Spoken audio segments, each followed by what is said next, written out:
Well, Thomas, hold on. Let me cut you off there. I mean, obviously, I could cite, interviews from rock stars that I've been listening to for 40 years, 50 years, and cite far more abhorrent statements and far more abhorrent behavior. I know, but that's from an artist. This isn't a rock star. This is a guy that grows a long beard and made a fortune off of luring ducks into an untimely death. We don't demand, Thomas, we don't demand that rock stars be, taken off their record labels. We don't demand that when somebody says something abhorrent from, let's say, the left, that they're driven from I don't think anybody demanded that Phil Robertson be suspended. A&E came out and said that free speech of what he had to say and has every right to say didn't match up with their capitalist prospect of what A&E means to this show. So they chastised him as an employer. Meanwhile, these people make great money in their own side business, or the business that brought them to this fame. They don't need a reality TV show.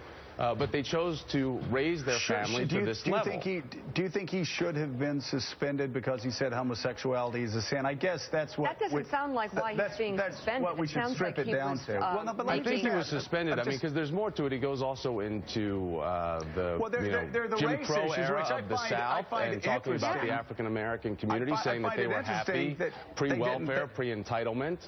They didn't talk about that. Right. Well, the first and that's what I think. Look, GLAAD and other, we're pressuring A&E to suspend him. There were activists, I think, that were on top of this from day one. But look, here's what I worry about. I worry about a situation now. This guy, Phil Robertson has no constitutional right to have a TV show. Exactly. But I do worry about the chilling effect, whereby if you express a politically incorrect viewpoint, you are now being sort of shamed, and you could be fired. So, Matt, did you come out, did the Daily Caller come out for Martin Bashir? Did the Daily Caller come out to defend Martin Bashir's right to free speech? Most conservatives thought that Martin Bashir should not be fired, should not be let go. We didn't. He resigned. I don't know if anybody but I would also say that's a false equivalency. I mean, talking about Sarah Palin, free speech is free speech. That comment is vastly different than expressing a position, which, look, I think this is entirely defensible. It's his opinion, and are we going to create a situation where expressing a politically incorrect opinion is fireable? Matt, it's suspension, Matt. It's not fireable. For a second, and just say, though, A&E, as Thomas said, is a business that is in business to make money, right?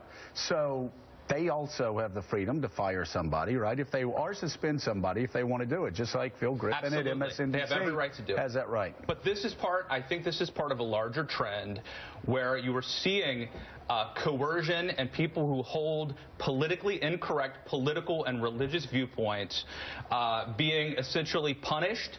Right. And there's going to be the message is simple. Well, if you disagree with homosexuality politically or from a religious standpoint, keep your mouth shut, because you could be. Matt, I'm sorry. I know we have to go. But if he just said, listen, I want to talk about the issue of homosexuality, and I personally, because my Christian beliefs believe it is a sin, I don't think we'd be having this conversation. What he said was disgusting, and he said a lot of other disgusting things too, and he doesn't represent what anyone wants around. I don't necessarily agree with him. I just think he should be able to hold that position. You're holding him up as like some sort of thought leader.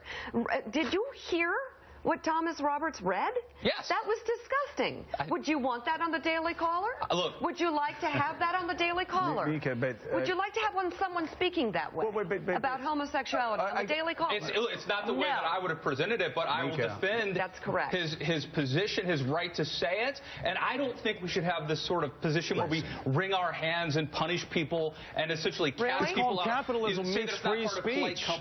Matt, it's called capitalism meets free speech, so they have a right to react to an employer. What I'm going to do on Monday is I'm going to find all of the shocking things that rock stars and movie stars have said from the left, and I'm going to read them on this air, and we're going to just start, do we start demanding that they all be fired from their record labels? And I mean, come on. The hypocrisy here is outrageous. There's no hypocrisy. There is such hypocrisy here. No, there's not. I think all the people who put Miley Cyrus on stage simulating sex with an older man should have been fired.